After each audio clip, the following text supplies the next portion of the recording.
একজন মুসলমানের উপর আরেকজন মুসলমানের ৬টি হক রয়েছে।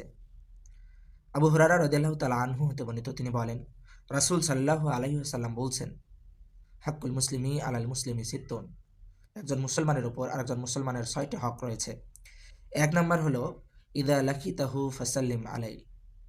যখন কোনো মুসলমান আরেক মুসলমানের সাথে দেখা হবে, সাক্ষাৎ হবে, তখন সালাম দিবে, অভিবাদন জানাবে।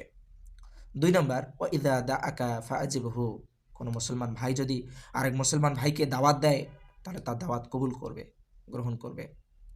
৩ নাম্বার হলো, ওয়া ইজাস্তানসাহাকা ফানসাহলা। যদি কোনো মুসলমান ভাই কল্যাণ কামনা করে, তাহলে তার কল্যাণ কামনা করতে হবে। সদুপদেশ চায়, তাকে সদুপদেশ দিতে হবে, ভালো চাইতে হবে। ৪ নম্বর হলো, ওয়া ইদা আতাসা ফাহামিদাল্লাহ ফাশাম্মিতহু।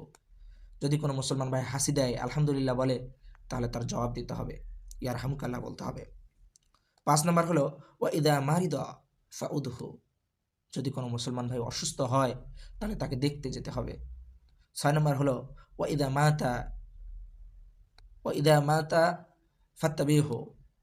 এবং কোনো মুসলিম ভাই যদি মারা যায়, তাহলে তার জানাজায় উপস্থিত হতে হবে, কবর পর্যন্ত যেতে হবে।